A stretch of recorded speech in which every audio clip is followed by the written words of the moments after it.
नमस्कार, welcome to accurate yoga. तो दोस्तों आज हम करेंगे 21 फरवरी 2023 को जो पेपर हुआ था उसमें पार्ट 9 करेंगे।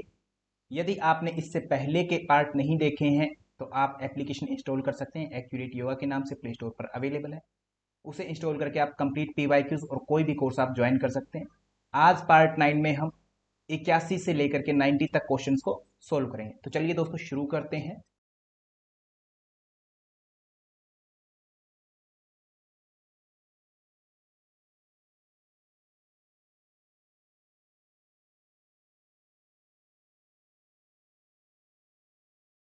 यदि आप भी एनटीए नेट जेआरएफ इन योग की तैयारी कर रहे हैं तो आज ही accurate yoga application Play Store से इंस्टॉल कर सकते हैं।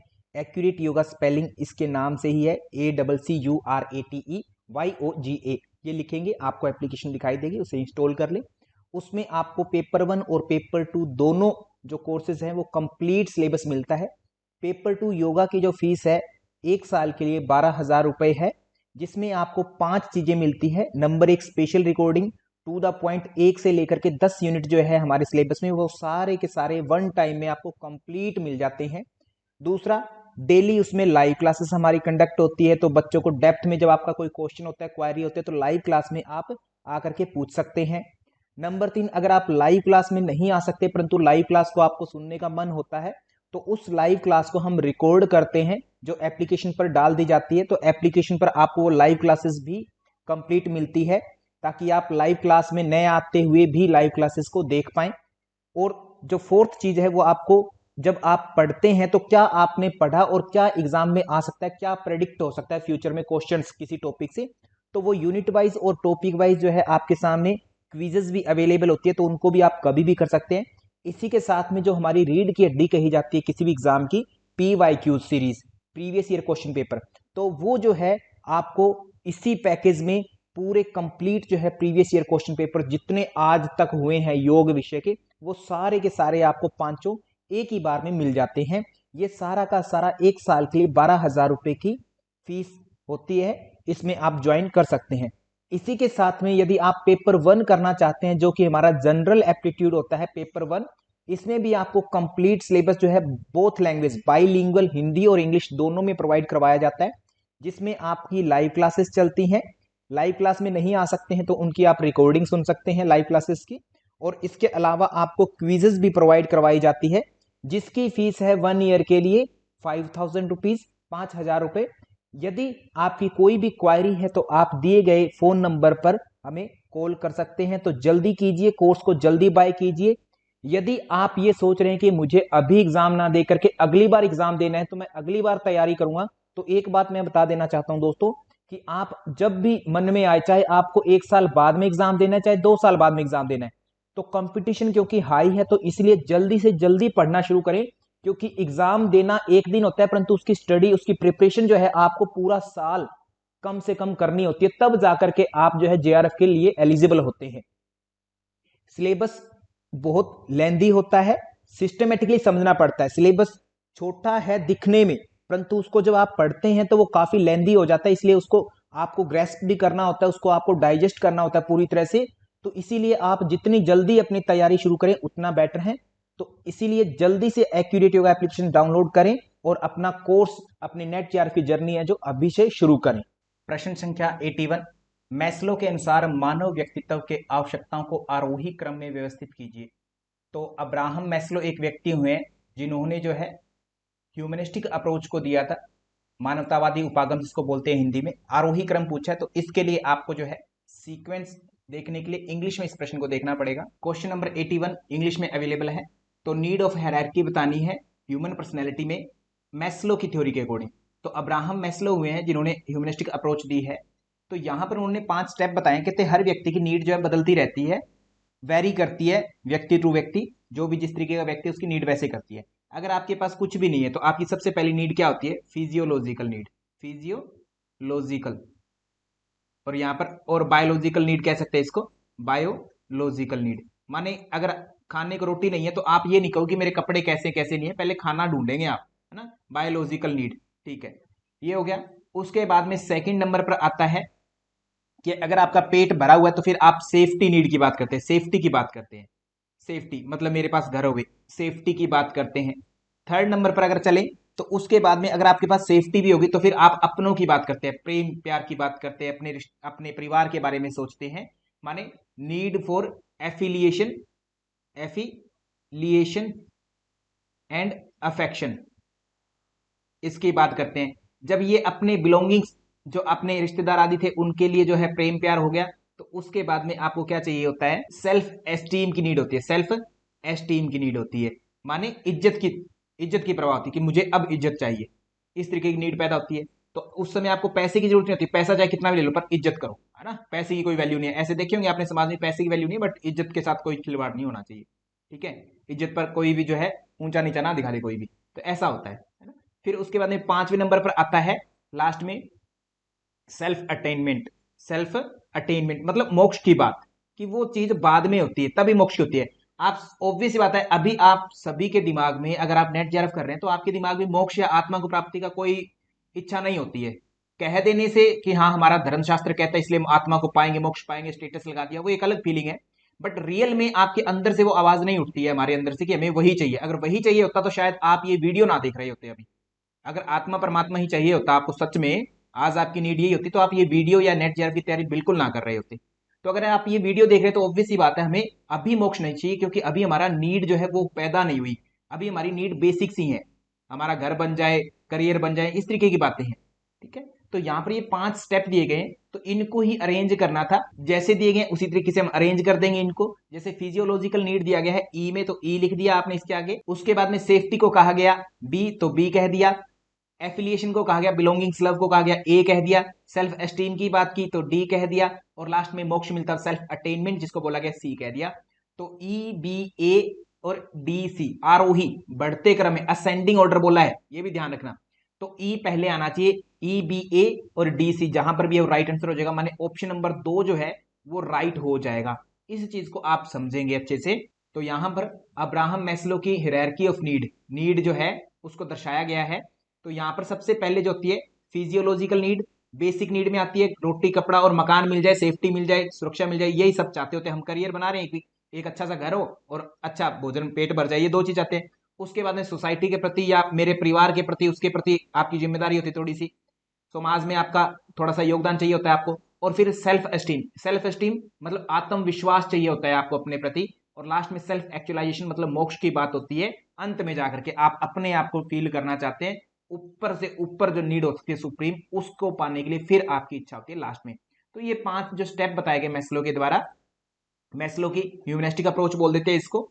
तो जिन बच्चों को मेरा भाव समझ में आ गया इस क्वेश्चन का, इंग्लिश समझ में नहीं है तो भाव से अपने को क्लियर है कि बेसिक नीड आपकी शारीरिक होगी, उसके बाद में धीरे धीरे आप सुरक्षा की पाएंगे, सुरक्षा की इच्छा रखेंगे, फिर जो है अपने प्रेम, जो आपसे प्रेम प्यार करते हैं उनके लिए भी आपको महसूस होगी कि मुझे कोई प्रेम करने वाला हो, है ना, मेरा अपना कोई हो, उनके बारे में सोचेंगे। फिर आप ऊपर आत्म सिद्धि की लास्ट में जाएंगे, आत्म सिद्धि की आवश्यकता की लास्ट में आप चिंतन करेंगे, पहले नहीं। तो ऑप्शन नंबर 2 जो है आपका राइट आंसर होगा इस प्रश्न का। इसी के साथ हम आगे चलते हैं। नेक्स्ट है question number 82, arrange the emotion और functions in order to chakras from Muladhara. Muladhara से अरेंज कीजिए किस किस चक्कर में क्या क्या इमोशन आते हैं। आप चाहें तो इस प्रश्न का उत्तर इंग्लिश में दे सकते हैं, इंग्लिश के विद्यार्थी तो कॉमन है बिल्कुल। मैं हिंदी के विद्यार्थियों के लिए हिंदी में एक्सप्लेन करता हूं ताकि आप सेंस बना सकें इस प्रश्न की। तो आप चाहें तो इंग्लिश में कर सकते हैं, बिल्कुल इजी है, हिंदी और इंग्लिश दोनों लैंग्वेज में समान है, बट आपको कौन सी लैंग्वेज आती है उस पर डिपेंड करता है। ये प्रश्न संख्या 82 हिंदी में अवेलेबल कर दिया गया है। संवेगों या प्राकार्यों को माने इमोशंस को मूलाधार से शुरू करते हुए जो भी चक्कर आते हैं उनमें सीक्वेंस में रखिए। तो सबसे पहले तो चक्कर कौन से होते हैं, 6 चक्रों की अवधारणा कॉमन सेंस में आपको मिलती है, बार बार आया है ये प्रश्न। मूलाधार होता है, फिर उसके बाद में स्वाधिष्ठान होता है, स्वाधिष्ठान, उसके बाद में मणिपुर चक्र होता है, मणिपुर, मणिपुर के बाद अनाहत चक्र जिसको हृदय से संबोधित करते हैं, अनाहत के ऊपर विशुद्धि चक्र जिसे कंठ के नाम से जानते हैं, फिर आज्ञा चक्र, और ऊपर सहस्त्रार चक्र होता है जिसको 6 चक्रों में काउंट नहीं करते हैं। आज्ञा चक्र जो है वो भ्रूमध्य में रहता होता है, आईब्रोज के बीचों बीच भ्रूमध्य। विशुद्धि चक्र की बात करें तो कंठ में रहता होता है, अनाहत बात करें तो हृदय में रहता है, मणिपुर की बात करें तो नाभि में रहता है, स्वाधिष्ठान की बात करें तो जो हमारे जनन अंग आदि होते हैं वहां पर रहता है, और मूलाधार भी उसी के जस्ट बिल्कुल साथ में रहता है। मेनली आप एक डिफरेंस करने के लिए गुदा द्वार इसका नाम दे देते हैं, जनन अंगों को स्वाधिष्ठान का नाम दे देते हैं। ऐसा हम समझते हैं इनको। फिर यहां पर जो हमसे पूछा गया है उनको अरेंज करना है। देखो इमोशन दिए गए हैं, सबसे पहले तो कॉमन चीज लगाओ। इनमें से जो है हमें जो पता है उसके लिए देखते हैं सबसे पहले कि एक तो व्यक्ति की मूल आकांक्षाएं कहां छुपी होंगी, मूल प्रवृत्तियां, मूल कि मैं ये करना चाहता हूं, वो एक तरह से कहते जो आपके दबी दमित इच्छाएं वो कहते हैं मूलाधार में होती है, माने सी ही होगा, ऑप्शन नंबर सी सबसे नीचे होगा। एक बात ये भी नहीं कंफर्म हो रहा कॉमन सेंस के हिसाब से, तो कॉमन सेंस लगानी। देखो ये प्रश्न पढ़ने के लिए, समझने के लिए आपको बहुत सारी बुक्स का अध्ययन किया होना जरूरी है, तब समझ में आता है। अदरवाइज कॉमन सेंस का प्रश्न कैसे है, हमें पता है कि मणिपुर में हमेशा जठराग्नि रहती है, जठराग्नि बोले तो अग्नि यानी ऊष्मा का प्रतीक, ठीक है। तो अब देखो इसमें अग्नि कहां है, माने ऊष्मा, ई जो है हमें कहां मिल रहा है, ई जो है ये रहा, तो मणिपुर के लिए ऊष्मा, ओजस्विता, गतिशीलता, उत्पत्ति, संरक्षण के रूप में आ गया। इसके बाद हृदय की बात करें तो देखो प्रेम जो होता है वो हमेशा हृदय में होता है, भाव प्रधान प्रेम जो होता है, हृदय की बात होती है, दिल के बदले सनम, दर्द दिल ले चुके, इस तरीके की जो बातें होती है दोस्तों वो दिल के लिए ही होती है, प्रेम की बातें होती है। आज आप आधुनिक जगत में जी रहे हैं तो आपको एक एक चीज पता होगी, तो प्रेम जो होता है हमेशा ही भगवान के प्रति प्रेम है या कहां भी है तो वो हृदय के रूप में जाना जाता है, तो डी जो है वो अनाहत के लिए यूज होना चाहिए, ठीक है। इसके बाद ले, अब भगवान शिव है, शिव जी ने विष पिया, वो कहां पर है उनका, शिव जी ने जो विष पिया था कहते वो विशुद्धि चक्र के रूप में होता है, विशुद्धि चक्र माने कंठ में उनके विराजमान है कहते। तो विषाक्त एवं नकारात्मक अनुभवों को उदासीन करना, माने एक तरह से बी जो है ये ऊपर की हो गई, ठीक है। तो नीचे से स्टार्ट करें, मूलाधार में सी हुआ, ई डी और बी। स्वादिष्ठान के लिए देखें तो जो निद्रा आदि का भाव होता है, निद्रा से संबंधित जो चीजें होती है, माने यहां से जब प्राण यहां तक जाता है और आता है तो कहते हैं यहां पर ही कहते हैं निद्रा का संबंध है, माने उबासी आदि आती है तो यहीं से ऊर्जा कम होने पर निद्रा आती है, माने ए जो है स्वादिष्ठान के लिए गया। तो अब इस सीक्वेंस को अरेंज करते हैं, सी ए ई डी एंड बी, जहां पर भी है वो आपका राइट आंसर हो जाएगा। तो ऑप्शन नंबर 3 में ये चीज अपने को देखने को मिल रही है तो वहां पर राइट हो गया। तो इसमें देखो सारी बातें आपको पता हो जरूरी नहीं, बट कुछ बातें भी पता लग जाए, ऐसे प्रश्नों में आराम से उत्तर निकल जाता है, बस आप धैर्य से उसको देखें। इस प्रश्न को देखने के लिए आपको कुछ बुक्स पढ़नी होनी जरूरी है, बट कॉमन सेंस अगर आपके पास है कुछ चक्रों के बारे में तो आप आराम से इनका उत्तर दे देते हैं। इसी के साथ चलते हैं हम नेक्स्ट प्रश्न पर। नेक्स्ट है क्वेश्चन नंबर 83। तो यहां पर प्रश्न पूछा गया है, कहते चक्र जो होते हैं अपने षट चक्र होते हैं, उनमें दलों के अनुसार मूलाधार चक्र से सहस्त्रार चक्र के क्रम में सही अनुक्रम को चुनिए। तो यहां पर चक्कर सबसे पहले आपको मैं बता देता हूं, शरीर में जब भी किसी चीज की काउंटिंग स्टार्ट होती है वो बेसिकली नीचे से शुरू होती है। जैसे इसमें मूलाधार पहला चक्र माना जाता है हमेशा ही, उसके ऊपर आपका स्वादिष्ठान होता है, दूसरे नंबर पर स्वादिष्ठान, तीसरे नंबर पर मणिपुर होता है जिसको बहुत सारे लोग नाभि चक्र भी बोलते हैं, इन शॉर्ट मणिपुर बोल देते हैं। चौथा जो होता है अनाहत चक्र होता है जिसको कुछ लोग हृदय भी बोलेंगे। पांचवा जो होता है आपका विशुद्धि चक्र होता है जिसको कहीं कहीं पर कंठ चक्र भी बोला जाता है। छठा जो होता है आज्ञा चक्र होता है। ऐसे चक्रों की काउंटिंग होती है, 6 चक्र इन जनरल माने जाते हैं हर ग्रंथ में। एसएसपी सिद्ध सिद्धांत पद्धति 9 मानती है, और योग राज उपनिषद, योग राज उपनिषद उनमें 9 चक्रों का एज इट इज नाम दिया गया है बहुत अच्छे से। कुछ कुछ 11 भी मानेंगे बट उन्होंने नाम नहीं दिया तो हमारे लिए कोई आवश्यक नहीं है। तो एसएसपी ने 9 माने और योगराज ने 9 माने। 9 कौन कौन से वो थोड़ा ध्यान रखेंगे। तो यहां पर चक्कर दिए हैं और उनमें कमल पाए जाते हैं, उनके दल कितने होते हैं। जैसे मूलाधार की मैं बात करूं तो मूलाधार में कहते हैं 4 दल वाला कमल होता है, स्वादिष्ठान में 6 दल वाला कमल होता है, 4 और 6 कितने होते हैं 10, मणिपुर में 10 दल वाला कमल होता है। 10 में आप 2 जोड़िए, 10 और 2 12, हृदय में 12 दल वाला कमल होता है। 12 में फिर से 4 जोड़िए, कितने होते हैं 12 और 4 16, 16 दल वाला कमल होता है। आज्ञा चक्कर में 2 आंखें होती हैं, 2 ही शब्द है, आज्ञा 2 ही शब्द है तो 2 ही दल वाला कमल होता है, ठीक है। तो अब इनको अरेंज करने के लिए आपसे प्रश्न आया कि अरेंज करिए किस क्रम में, सही अनुक्रम में जो भी चक्कर बनता हो, कोई है नहीं, जैसा ऑप्शन होगा उसके अनुसार हम देखेंगे इसमें। तो देखो 2 दल वाला मतलब आज्ञा चक्र, ए की बात की, इसको ए बोला है, ठीक है। 4 दल वाले को बी बोला है तो इसको बी बोल देंगे, जहां पर जो अरेंजमेंट है वहीं बोलते जाएंगे। 6 दल वाले को क्या बोला इन्होंने, सी बोला है, और 12 दल वाले को इन्होंने डी बोला है, और 16 दल वाले को इन्होंने ई बोला है। तो इस प्रकार से देखो सीक्वेंस या तो बी से स्टार्ट होकर के ऊपर जाएगी, तो बी वाला ऑप्शन है, मतलब नीचे से लेकर के जाना है अपने को, ठीक है। तो कोई क्रम नहीं दिया गया कि आरोही करें या अवरोही करें, कुछ नहीं दिया, तो हमें तो जैसा ऑप्शन में है उसके अकॉर्डिंग हमारा उत्तर हो जाएगा। तो क्या बना, बी सी डी ई ए, ये आपका राइट आंसर हो जाएगा, ठीक है। B C D E A, B C D E and A, option number 1 जो है वो आपका राइट आंसर होगा, यहां पर ऑप्शन नंबर 1 में दी गई है। तो सबसे इंपॉर्टेंट बात आपके लिए अब ये है कि ये प्रश्न आज तो ऐसा आ गया, कल को कैसा आएगा। कल को डायरेक्ट पूछ सकता है कि अनाहत चक्र में बताओ दल कितने हैं। तो याद रखने का सिंपल सा फॉर्मूला है, आप लोगों को मैंने बता रखा है बहुत बार कोर्स जब आप परचेज करते हैं। तो देखो ये सीरीज चल रही है, नीचे से 4 आया सबसे पहले, 4 के बाद में 6 आया, फिर 4 में 2 जोड़े तो 6 होता है, 2 जोड़ने पर 6 आता है। उसके बाद में 6 में फिर से 4 जोड़ो, एक बार 2 जुड़ेगा, एक बार 4 जुड़ेगा, 6 में 4 जोड़े तो 10 आता है। 10 में फिर से एक बार 2 जोड़ो, 2 जुड़ेगा तो कितना आता है, 12 आता है। 12 के बाद में फिर से एक बार 4 जोड़ो, कितना आता है, 16 आता है। और उसके बाद में केवल और केवल 2 आज्ञा चक्र। तो ये मैंने क्या बताया, यहाँ पर ये सीक्वेंस बताइए कि कैसे ये चक्रों की सीक्वेंस जो है ऊपर बढ़ती है। तो दल संख्या याद नहीं होती, कंफ्यूजन रहता है बच्चों में। तो देखो नीचे 4 है, 4 और 2 जुड़े तो 6 हो गया। 4 में एक बार 2 जोड़ा, पिछली संख्या में 2 जोड़ा तो 6 हो गया, और अगली संख्या में फिर से 4 जोड़ेंगे तो 10 हो गया। फिर दोबारा 2 जुड़ेगा, 12 हो गए, फिर दोबारा 4 जुड़ेगा, 16 हो गए। तो 2 4 2 4 ऐसे जुड़ते जाते हैं। पहला शब्द याद कर लीजिए 4, और सिस्टमेटिक जो चक्रों की जो नंबरिंग है, कहां कहां पर कौन सा चक्र है वो याद कर लीजिए। इनके दल अपने आप याद हो जाएंगे, कभी नहीं भूलेंगे। और लास्ट में जो दो है आज्ञा चक्र, आंख 2 है तो 2 ही दल है वहां पर। अब यहां पर बहुत प्यारा प्रश्न बन सकता है। ये प्रश्न एक्चुअल में यहां पर कोई ग्रंथ नाम नहीं दिया है, बट ये शिव संहिता से प्रश्न आया। शिव संहिता से बहुत अच्छे से एक्सप्लेन किया है। शिव संहिता में किस अध्याय में इसको एक्सप्लेन किया गया है? शिव संहिता में अध्यायों को पटल कहा जाता है, पटल। और 5वां जो पटल है उसमें 6 चक्रों का वर्णन विस्तार से मिलता है। 7वें चक्र के रूप में सहस्त्रार का भी वर्णन है, बट वो 7 वहां है एक्स्ट्रा में, फाइनल बताया जाता है उसको। ओवरऑल हजारों दलों वाला कमल बोला जाता है उसको, बट 6 चक्र जब भी आएंगे तो 6 में तो केवल यही है। इस प्रश्न से कल को बहुत अच्छे अच्छे प्रश्न निकल सकते हैं और पक्के आएंगे। तो इसको समझने के लिए हम थोड़ा सा एक अलग चार्ट देखते हैं। तो यहां पर आपके सामने शिव संहिता के अनुसार 6 चक्रों का क्रम दिया गया है, बहुत इंपॉर्टेंट पार्ट है ये। तो यहां पर नीचे से चक्र शुरू किया मूलाधार से और ऊपर तक गए। तो मूलाधार में 4 दल वाला कमल है, उसमें कौन कौन से लेटर आते हैं, वै से सै तक। और वै से सै तक कहां है, वै दुए वाला शय और शय षटकोण और सै सलेट, ये 4 अक्षर आते हैं। एग्जामिनर पूछेगा इनमें से कौन सा अक्षर है या कौन सा नहीं है, बिल्कुल पूछेगा।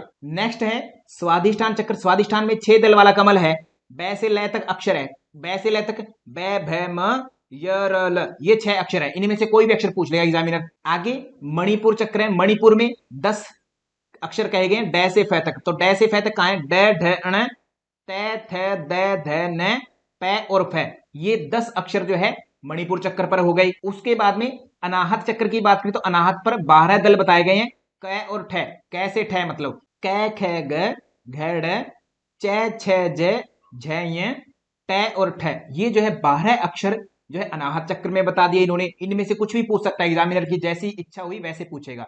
विशुद्धि चक्र में 16 दल वाला कमल बताया जाता है, 16 स्वर। विशुद्धि चक्र के 16 स्वर ए से लेकर के ए आ ई उ ए ओ औ अंग अह, ये तो हम हिंदी में पढ़ते ही पढ़ते हैं, परंतु संस्कृत में 2-4 शब्द एक्स्ट्रा मिलते हैं। री छोटा, ये भी हिंदी में पढ़ते हैं हम। री बड़ी और री और बड़ा री, ये जो है 16 पूरे स्वर हैं। ये आपको स्वर विशुद्धि चक्र में कहते हैं, 16 दल वाला कमल है उस पर विद्यमान है।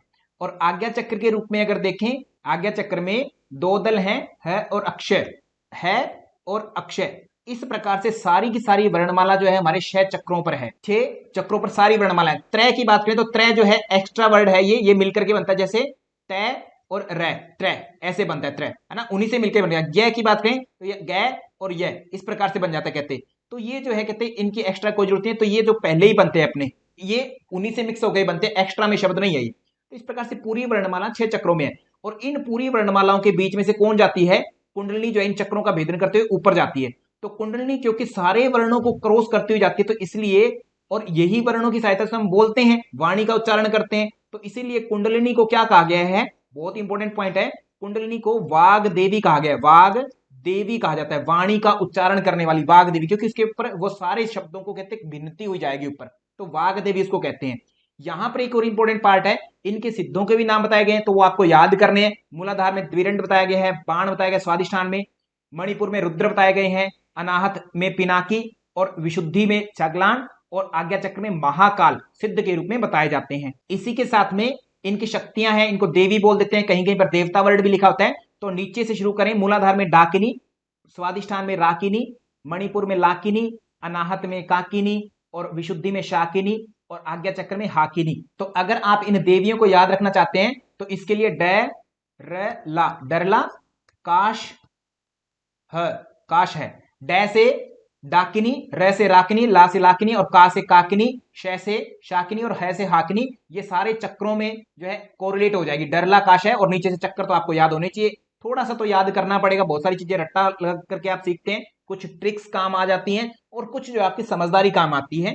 तो इन चीजों से कल को फिर प्रश्न बनेगा, बहुत प्यारा प्यारा प्रश्न बन सकता है, तो आप प्लीज सभी इसके लिए तैयार रहेंगे। और एक वर्ड और आता है इस ई ग्रंथ में, शिव संहिता में, त्रिपुर भैरवी। त्रिपुर भैरवी, त्रिपुर भैरवी किसको बोलते हैं? त्रिपुर भैरवी में तीन चीजें हैं। नंबर एक कुंडलनी, जो पहले बता दिया आपको, कुंडलनी है, सुषुम्ना है और काम बीज। काम बीज, ये तीनों को जो है त्रिपुर भैरवी कहा जाता है। तो ये प्रश्न पूछा जा सकता है आपसे, ये एक्स्ट्रा प्रश्न है, इनमें से बहुत सारे टाइप के प्रश्न बना सकता है एग्जामिनर, तो आप इसके लिए तैयार रहेंगे। तो इस प्रश्न को आपने डेप्थ में देख लिया, शिव संहिता का प्रश्न था। उस चार्ट को जो मैंने अभी दिखाया है उसको अच्छे से देखना, क्योंकि यहां से प्रश्न बहुत अच्छे बनेंगे, बहुत प्यारे प्यारे बनेंगे। 5वें पटल में डिस्कस किया गया शिव संहिता में, पूरे 5 पटल है, उसी में चर्चा की गई इनकी। इसी के साथ हम आगे चलते हैं नेक्स्ट प्रश्न पर। नेक्स्ट है क्वेश्चन नंबर 84। निद्रा निम्नांकित में से किन चरणों में क्रमिक रूप से घटित होती है? कैसे कैसे निद्रा आती है? तो प्रश्न का उत्तर देना चाहे हिंदी में आप दे सकते हैं, कॉमन सेंस का प्रश्न है, बिल्कुल भी पढ़ने लायक नहीं है। कॉमन सेंस हो तो दिया जा सकता है, अदरवाइज तो फिर आप बुक पढ़िए बहुत सारी और फिर आपका ये एक दो उत्तर निकलते हैं। क्वेश्चन नंबर 84, इसे हम जो है इंग्लिश में देख रहे हैं। Sleep occurs in the following stage. निद्रा जो है वो कैसे कैसे आती है? तो ध्यान दीजिए, हमेशा नींद जो आती है, सबसे पहले आप सोते हैं तो क्या हो जाता है, आप अपने शरीर को बेड पर डाल देते हैं। शरीर मतलब हैवी पार्ट, हैवी मटेरियल को आप रिलैक्स देते हैं, मतलब शारीरिक भौतिक जो बड़ी मसल्स हैं वो रिलैक्स होती है पहले, फिर छोटी मसल होती है, फिर सबसे छोटी मसल रिलैक्स होगी, धीरे धीरे अंदर जाएंगे जैसे, फिर अंदर की चीजें धीरे धीरे रिलैक्स होगी, लास्ट में अनकॉन्शियस हो जाते हैं, आप बेशुद्ध हो जाते हैं। आपके आसपास जो है क्या हो रहा है क्या नहीं हो रहा, किस क्या खाना बना रहा है कोई, है ना, क्या कह रहा है, आपकी स्किन पर की चींटी रेंग रही है नहीं रेंग रही, उसका पता ही नहीं लगता। इस प्रकार से होती है मशीन, तो कॉमन सेंस है। तो यहां पर निकालते हैं उत्तर हम। तो देखो सबसे पहले क्या होना चाहिए, पक्की बात है कि relaxation of large muscles, leg, arm etcetera, इनको कहते रिलैक्स करते हैं। पहले नंबर पर बी, यही आना चाहिए आपका फर्स्ट नंबर पर। तो यहां पर हम उत्तर निकालें तो इसमें देखो सबसे पहले बी होगा, तो बी जहां पर नहीं है वो मेरा आंसर नहीं हो सकता। यहां पर बी नहीं है सबसे पहले, और 3 में भी बी नहीं है सबसे पहले, ठीक है। तो अब देखो उत्तर हो क्या सकता है, उस पर चर्चा करते हैं। तो सबसे पहले बड़ी मसल रिलैक्स होगी, उसके बाद में स्मॉल, और फिर स्मॉलेस्ट, एडजेक्टिव आते हैं, लार्ज के बाद में स्मॉलर होता है और फिर स्मॉलेस्ट होता है, तो ई आएगा, बी के बाद में ई आना चाहिए, ऑप्शन नंबर 4, है ना, ऑप्शन नंबर 4, माने उसके बाद में relaxation of smaller muscles such as those which control hand, finger etcetera, छोटी छोटी मसल। उसके बाद में फिर डी आएगा, मतलब सबसे छोटी, smallest muscle in the lips, brows, eyelids वगैरह, ये जो छोटी छोटी मसल्स जो है सबसे छोटी रिलैक्स होगी। वैसे ओवरऑल मैं बता देता हूं, सबसे स्मॉलेस्ट मसल जो होती है, स्मॉलेस्ट बोन कान में पाई जाती है, ईयर में पाई जाती है। ईयर में स्टेप्स नाम की एक बोन होती है, स्टेप्स ही स्मॉलेस्ट बोन बोली जाती है, स्मॉलेस्ट बोन। यहां स्टेपेडियस नाम से होती है, स्टेप्स के पास में, स्टेप्स एक हड्डी है, उसी के पास में स्टेपेडियस एक मसल है, उसको स्मॉलेस्ट बोन बोलते हैं। तो वो हो गया, तो ऐसी छोटी छोटी बोन जो है वो रिलैक्स होती है, तो डी हो गया। उसके बाद में आपकी नाक आदि इंद्रियां जो होती है वो धीरे धीरे, सेंसेस जो है अंदर चली जाती है, धीरे धीरे अंतर्मुखी होते जाते हैं, और लास्ट में पूरी तरह से अनकॉन्शियस हो जाता है, ए। तो ऑप्शन नंबर 4 जो इस प्रश्न का राइट आंसर होना था। और ये बिल्कुल कॉमन सेंस का, इसके लिए जरूरी नहीं कि आप टेक्स्ट ढेरों पढ़े, जिस बुक में ये बात लिखी गई है वही पढ़े, ऐसा जरूरी नहीं है। कॉमन चीज आप जानते हैं, एग्जाम को एनालाइज करना जानते हैं, आपने अच्छे से पढ़ लिया है, अध्ययन कर लिया है, तो आपके ऐसे प्रश्नों के उत्तर अपने आप निकलने लगते हैं। इसी के साथ चलते हैं नेक्स्ट प्रश्न पर। नेक्स्ट है क्वेश्चन नंबर 85। कहा गया है कि सिलेक्ट कीजिए करेक्ट सीक्वेंस को, करेक्ट सीक्वेंस ऑफ धोती, धोती की सीक्वेंस को हमें करेक्ट सीक्वेंस बतानी है। तो धोती जो है महर्षि गिरण के अनुसार काफी सारी टाइप की है, मूल रूप से 4 ही धोती है। कौन कौन सी है? अंत्य धोती है एक, तो अंत्य धोती की बात करें तो इसके सब पार्ट हैं, वातसार, वारीसार, वहनीसार, जिसको आप अग्निसार भी बोलते हैं, बहिष्कृत। इसी के साथ दंत धोती की बात करें तो दांतों वाली धोती आ जाती है, जिसके सब पार्ट हैं दंत मूल दंत धोती, फिर जिह्वा मूल दंत धोती, जिह्वा मूल, और तीसरे और चौथे नंबर पर, थर्ड एंड फोर्थ नंबर पर दाई कर्णरंध्र और बाई कर्णरंध्र, मतलब एक कर्णरंध्र जो 3 4 2 रूप में बताते हैं। दंत धोती के 5 प्रकार है, ये ध्यान रखना। तीसरे और चौथे नंबर पर कर्णरंध्र बायां दायां 2 कर देते हैं, और जो है कपाल रंध्र, ऐसे करके इसमें धोती मिलती है अपने को। बाद में बात करते हैं दंत धोती के बाद में जो है हृदय धोती देखने को मिलती है। हृदय धोती के 3 पार्ट है, दंड धोती, वमन धोती और वाससा, वाससा बोलते हैं वस्त्र धोती को, ये शब्द दिए गए। तो इनको अपने को अरेंज करना था। तो यहां पर जिस बच्चे ने ये कॉन्सेप्ट समझा होता तो उसका आराम से क्लियर हो गया। जैसे दंत मूल दिया गया, दंत मूल को ए बोला गया, तो दंत मूल के आगे हम ए लिख देंगे। कपाल रंध्र बोला गया, कपाल रंध्र को क्या बोला गया? बी बोला गया, बी लिख दिया। अंतर धोती बोला गया, अंतर धोती सबसे पहले होती है, सी बोल दिया। ठीक है। उसके बाद में वमन धोती को डी बोला गया तो बी डी बोल दिया वमन धोती को डी, और दंड धोती को जो बोला गया है वो आप दंड धोती के आगे लगा दो ई बोला गया है। तो इसमें सीक्वेंस क्या बनती है अपनी, सी ए बी ई डी, जहां पर भी ये सीक्वेंस है वो राइट हो जाएगा। इसके लिए जरूरी है कि आपको धोती के सारी सीक्वेंस पता हो। एग्जामिनर ने पूरी धोतियों को एक लाइन में रख करके सीक्वेंस बनवा दी अभी, तो इस तरीके से आपको उत्तर देना आना चाहिए सी ए बी ई डी, जहां पर भी वो राइट आंसर हो जाएगा। ऑप्शन नंबर 3 जो है उसमें ये चर्चा की गई है, वहीं पर आपका प्रश्न हो जाएगा। तो गेरंड संहिता में कौन सा योग है, सप्तांग योग है। किसने किसको दिया, महर्षि गेरंड ने राजा चंडकपाली को दिया। सप्तांग योग में क्या क्या आता है वो बातें अच्छे से पता हुई, जैसे षटक्रम सबसे पहले, तो षटक्रमों का डिस्कशन कर दिया। ये षटक्रमों में सबसे पहले धोती का डिस्कशन है, तो धोती सारी की सारी पूछ ली आपसे इनडायरेक्टली। षटक्रम से क्या होता है, शुद्धि होती है षटक्रम से, शोधनम आसनेन भवेद दृढ़म, आसन से दृढ़ता की बात होती है, मुद्रा स्थिरता, चाहे मुद्रा से स्थिरता की बात करते हैं, स्थिरता, प्रत्याहारेण धीरता, प्रत्याहार से धीरता की बात करते हैं, प्राणायामेन लाघवम, प्राणायाम से लघुता की बात की जाती है, ध्यानात् प्रत्यक्षम आत्मनि, ध्यान से आत्मा का प्रत्यक्ष की बात होती है, प्रत्यक्ष ध्यान रखेंगे आत्मा की प्रत्यक्ष की। और समाधि की बात करें तो समाधि से निर्लिप्तम, समाधि से कहते हैं निर्लिप्त स्टेट आती है कि कर्मों से लिप्त नहीं होते हैं आप, इस प्रकार से आती है। तो सारे के सारे सप्तांग योग है उनको अच्छे से आप सीक्वेंस में भी याद रखें, उनका फल क्या है वो याद रखें। पूरी की पूरी गेरंड संहिता आपकी इंपॉर्टेंट है यहाँ पर। इसी के साथ चलते हैं नेक्स्ट प्रश्न पर। नेक्स्ट है क्वेश्चन नंबर 86। यहां पर A and R assertion and reasoning का प्रश्न दिया गया है। ए पहली लाइन असर्शन कहते हैं जिसको अभिकथन बोलते हैं, कारण रीजन, तो कारण खोजना है हमें, वो सही है या नहीं है उसकी व्याख्या भी करनी होती है। तो यहां पर जो है अभिकथन दिया गया है आपको, श्रुत और श्रोत सभी भोगों से परे निर्वेद को प्राप्त हो जाएगा, ए दिया गया है।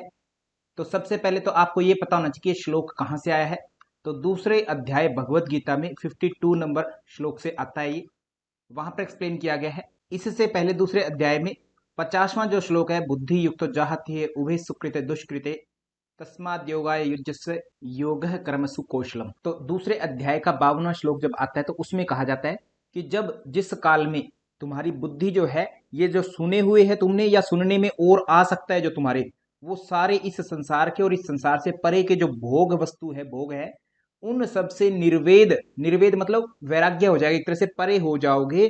कब परे हो जाओगे, जब तुम्हारी बुद्धि जो है मोह कलिल मतलब मोह रूपी दलदल से पार चली जाएगी तब। तो यहां पर इस श्लोक का अगर अर्थ निकालें दूसरे अध्याय का 52वां, तो कहा गया है कि जब तुम्हारी बुद्धि जो है मोह कलिल माने मोह रूपी दलदल से पार चली जाएगी, पार मोह रूपी दलदल को छोड़ दोगे, तब जो है तुम्हारे सुनने में और जो सुनने में आ सकते हैं उन सारे प्रकार के भोगों से ऊपर उठ जाओगे, मतलब इस संसार के और संसार से परे के जो जितने भी भोग है सबसे पार हो जाओगे। तो ये दोनों लाइनें एक ही श्लोक की है, और ये ध्यान रखना जब कोई भी ए एंड आर में एक ही श्लोक से बात आती है तो ये हमेशा जो है व्याख्या भी सही हो जाती है, परंतु लाइनों को सही होना बहुत जरूरी है। तो ये दोनों लाइनें सही भी हैं, असर्शन रीजनिंग, और ऑब्वियस ही बात है ये व्याख्या अपने आप में सही, एक्सप्लेनेशन भी ये सही है। ए एंड आर दोनों सत्य है और आर ए की सही व्याख्या है। ऑप्शन नंबर 1 जो है इस प्रश्न का राइट हो जाएगा। नीचे श्लोक आपके सामने मेंशन कर दिया है, यदा ते मोह कलिलम बुद्धि व्यतिर इष्यति तदा गंतांसि निर्वेदम श्रोतव्य श्रुतस्य च। तो दूसरे अध्याय का 52वां जो श्लोक है वहां से ये प्रश्न बनाया गया। कल को ये श्लोक आपको इन्वर्टेड कोमा में देकर के पूछा जा सकता है कि बताइए ये श्लोक किस अध्याय से है, और इस अध्याय का नाम भी आपको पता हो, दूसरे अध्याय का नाम सांख्य योग है। सांख्य योग भगवत गीता में टोटल 18 अध्याय हैं। भगवत गीता महाभारत के 25 से लेकर के 42वें अध्याय जो भीष्म पर्व है उसमें शामिल है, और इसके लेखक जिन्होंने महाभारत की रचना की वेद व्यास जी, वही भगवत गीता के भी रचनाकार माने जाएंगे, ये ध्यान रखना। इसी के साथ हम चलते हैं नेक्स्ट प्रश्न पर। नेक्स्ट है क्वेश्चन नंबर 87। यहां पर दो कथन दिए गए हैं कि प्राचीन काल के विद्वान इस सरस्वती को अरुंधति भी कहते हैं, और योग कुंडली उपनिषद में सरस्वती चालन के बारे में चर्चा की गई है। तो पहले मैं चर्चा कर लेता हूं इसके उत्तर की। ये दोनों बातें सत्य है, और यही आपसे पूछा है कि कथन 1 और कथन दोनों सत्य है। ऑप्शन नंबर 1 जो है आपका राइट हो जाएगा। परंतु एज यूजुअल हमें तो थोड़ा एक्स्ट्रा जानना है कि एग्जाम में इन फ्यूचर क्या आ सकता है।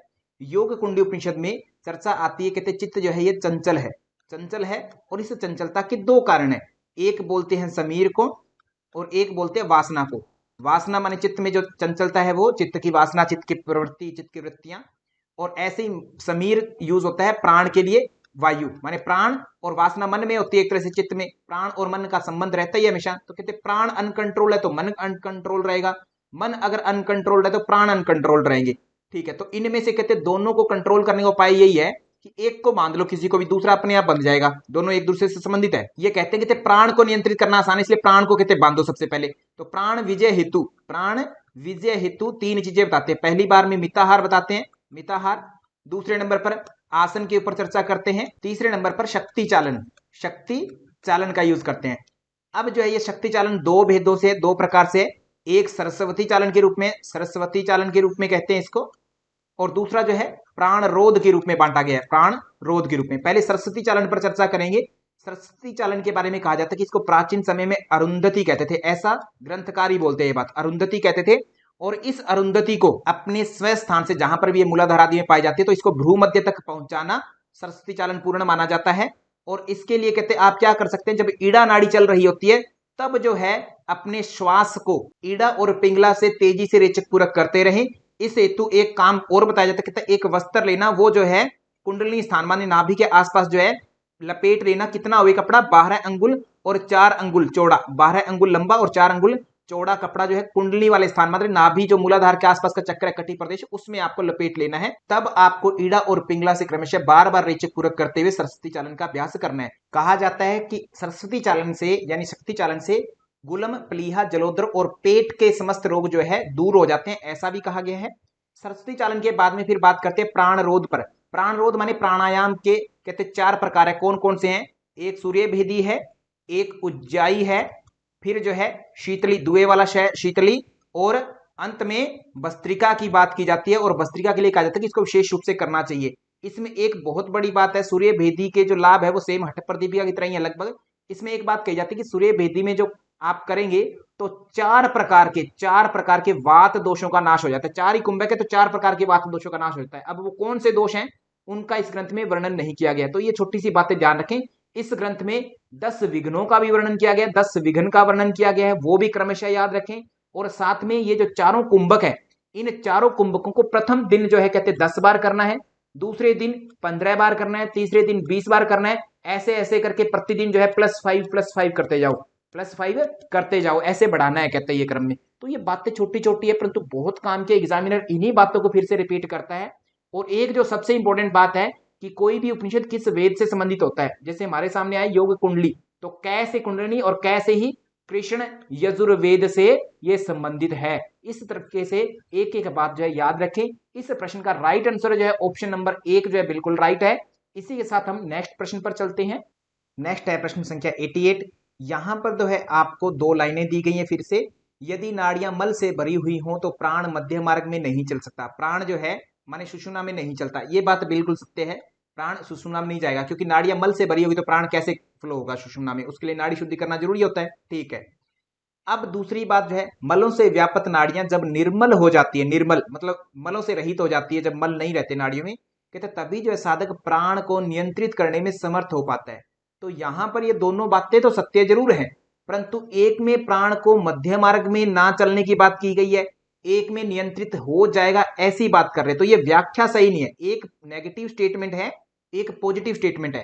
तो ये जरूरी तो नहीं है कि हमेशा नेगेटिव पॉजिटिव रहेगी तो व्याख्या सही नहीं होगी, बट मोस्ट प्रोबेबली ये ध्यान रखना, जब एक नेगेटिव और एक पॉजिटिव स्टेटमेंट होती है, चाहे दोनों लाइनें सही भी हो, तो दोनों की व्याख्या सही न होने के ज्यादा चांसेस होते हैं। ये कोई नियम नहीं है, ये प्रिय विद्यार्थियों ध्यान रखना, ऐसा कोई नियम नहीं है कि एक पॉजिटिव एक नेगेटिव स्टेटमेंट हो तो कभी भी व्याख्या सही नहीं होगी, बट मोस्ट प्रोबेबली ऐसी बातें होती हैं। तो यहां पर भी यही बात हो रही है कि प्राण को नियंत्रित कर लिया जाता है नाड़ी निर्मल होने पर, परंतु नाड़ियां अगर मल से भरी हुई तो प्राण नहीं चलता सुषुम्ना में।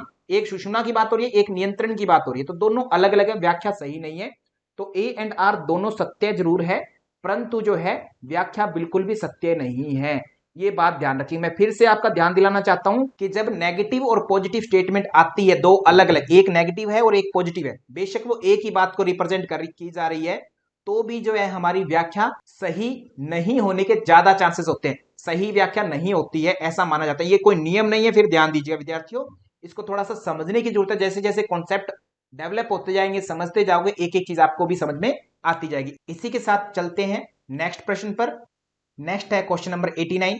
यहां पर भी असर्शन रीजनिंग के प्रश्न 2 दिए गए हैं, असर्शन रीजन के। तो प्रश्न जो है उसमें असर्शन अभिकथन के रूप में कहा गया योग निद्रा में चेतना का उत्तरोत्तर प्रत्याहार किया जाता है और इसे इसके स्रोत की ओर पुनर्दर्शित किया जाता है। ये लाइन सही है क्या?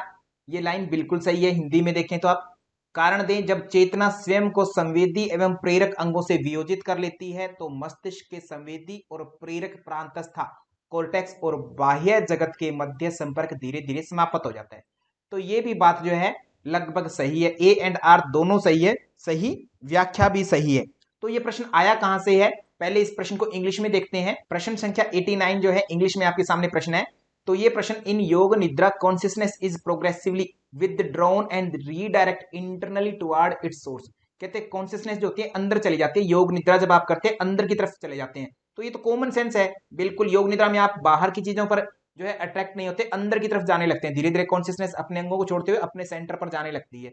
रीजन में बोला गया है when consciousness dissociate itself from both sensory organ and motor organ, दोनों से जब दूर हो जाती है, contact between sensory motor cortex of the brain and external world is gradually lost.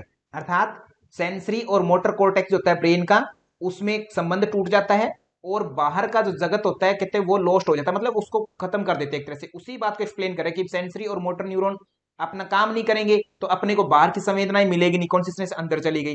तो व्याख्या भी बिल्कुल सही है। बोथ ए एंड आर दोनों सही है। अगर आप थोड़ी सी कॉमन सेंस लगाए तो भी प्रश्न ठीक हो सकता है। एक्चुअल में अगर देखा जाए तो ये प्रश्न जो है योग निद्रा, एक पुस्तक है योग निद्रा, स्वामी सत्यानंद सरस्वती जी द्वारा लिखी गई है। सत्यानंद सरस्वती जी द्वारा लिखी गई है। बिहार योग मुंगेर द्वारा प्रकाशित है ये पुस्तक। बहुत फेमस पुस्तक है, बहुत ही अच्छी पुस्तक है। इस पुस्तक को पढ़ना चाहिए आप लोगों को। तो उसमें से एज इट इज ये लाइनें डिट्टो कॉपी उठाई गई है। As it is ditto, as it is लाइनें हैं, उनको आप चाहें तो पढ़ सकते हैं वहां पर। इस प्रश्न का उत्तर ऑप्शन नंबर 1 हो जाएगा। व्याख्या भी सही है और दोनों लाइनें भी ठीक है। इसी के साथ चलते हैं नेक्स्ट प्रश्न पर। नेक्स्ट है क्वेश्चन नंबर 90। नीचे यहां पर फिर से दो कथन दिए गए, असर्शन एंड रीजन, दो चीज दी गई है। असर्शन में कहा गया योग कार्यक्रम में प्रदर्शन विधि में अभिप्रेरण और उच्च शिक्षा अंतर्भूत होती है। इसमें द्रष्टव्य चीजें ही विश्वसनीय हैं और कार्य निष्पादन के क्रम में अधिगम प्राप्त करने के सिद्धांत को मान्यता दी गई है। यह सैद्धांतिक एवं प्रायोगिक शिक्षण का संगम है। अगर विद्यार्थी को समझ में आ गया तो बहुत अच्छी बात है। दोनों बातें सही भी हैं और एक्सप्लेनेशन भी बिल्कुल राइट है। ऑप्शन नंबर 1 राइट आंसर हो जाएगा। परंतु ये प्रश्न हिंदी में समझ नहीं आएगा, इसको इंग्लिश में देखते हैं अच्छे से। क्वेश्चन नंबर 90 जो है आपके सामने इंग्लिश में अवेलेबल है। The demonstration method has a high educational and motivational value in yoga program. योग में कहते डेमोन्स्ट्रेशन जो मेथड है उसका हाई एजुकेशनल और मोटिवेशनल वैल्यू होती है या नहीं होती है, माने उससे संबंधित है या नहीं है। प्रथम बात तो ये बुक में लिखी गई बातें हैं। दूसरा, डेमोन्स्ट्रेशन मेथड को ऐसे सोचिए, डेमो क्या होता है? योग अगर आपको कोई करके दिखाए, आसना एक्सेट्रा करके दिखाए, कोई अच्छे अच्छे आसन करके दिखाएगा, आपका मन करेगा कि कल से मैं भी अभ्यास करूंगा, मोटिवेशन मिलता है। और एजुकेशन में भी आप पढ़ा रहे हैं तो आप डेमो अगर देंगे बच्चों को तो ज्यादा अच्छे से समझ में आता है। हाई एजुकेशनल, कहीं पर भी कोई भी चीज का डेमो देंगे योग में स्पेशली ज्यादा अच्छा माना जाता है। तो ए राइट है बिल्कुल। तो यहां पर नीचे रीजन की बात करें तो ये जो है प्रिंसिपल कौन सा है, कहते हैं किस पर काम करता है? Seeing is believing. ये आप जो देखते हैं उस पर विश्वास करते हैं। आपने जो जो एडवर्टीजमेंट देखी है जिन जिन प्रोडक्ट की, उनको आप अच्छा मानने लग जाते हैं, उसी को दुकानदार से जाकर के डिमांड करते हैं कि मुझे ये प्रोडक्ट दीजिए, देख करके बिलीव करते हैं। और लर्निंग बाय डूइंग, माने करके सीखते हैं। जब कोई करता है आपके सामने कोई क्रिया तो उसको देख करके आप सीख जाते हैं, या फिर आप खुद करते हैं तब सीख जाते हैं। डेमोन्स्ट्रेशन से सीखते हैं, मतलब इस प्रिंसिपल पर कहते काम करता है। It is a mixture of theoretical and practical teaching. ये थ्योरी भी अगर आपको सिखाना है या प्रैक्टिकल भी सिखाना है तो दोनों पर कहते काम करता है। तो बिल्कुल ये बात सही है। रीजन भी सही है एंड असर्शन भी सही है, दोनों की दोनों बातें सही है। बोथ ए एंड आर दोनों के दोनों करेक्ट हो जाएंगे। यहाँ पर एक्सप्लेनेशन भी राइट है। तो ये बातें आपको जो है एग्जाम में ऐसे नहीं समझ में आएगी, इसके लिए आपको बुक्स को पढ़ना पड़ता है। और एक पर्टिकुलर बुक आप रट्टा लगा लेंगे समझ नहीं आएगी, आपको चीजों को समझना पड़ता है थोड़ा थोड़ा करके। जब 10-12 चीजें पढ़ते हैं तब जाकर के आपका एक कॉन्सेप्ट डेवलप होता है, तब जाकर के ए एंड आर के क्वेश्चन सोल्व होते हैं। बहुत सारे बच्चे कहते हैं कि सर मेरे ए एंड आर के क्वेश्चन समझ नहीं आते, बाकी तो आ जाते हैं। मतलब क्या है, ए एंड आर वाले क्वेश्चन ऐसे हैं जो कॉन्सेप्ट की क्लैरिटी मांगते हैं और बहुत डिफरेंट डिफरेंट सोर्सेस से, एक सोर्स पर नहीं अलग अलग सोर्सेस से, तब जाकर के आपका एक क्वेश्चन ठीक होता है। तो थोड़ा ये ध्यान रखें। इसी के साथ में हमारा पार्ट 9 जिसमें हमने 81 से लेकर के 90 तक प्रश्नों को सोल्व किया है कंप्लीट होता है। यदि आपको वीडियो अच्छी लगे तो लाइक करें, शेयर करें और चैनल को सब्सक्राइब जरूर कर देवें ताकि जब भी हम वीडियो अपलोड करें तो आपके पास सबसे पहले नोटिफिकेशन आए। इसके लिए बेल आइकन जरूर दबा देवें। So thank you to all, धन्यवाद आप सभी का, थैंक यू सो मच।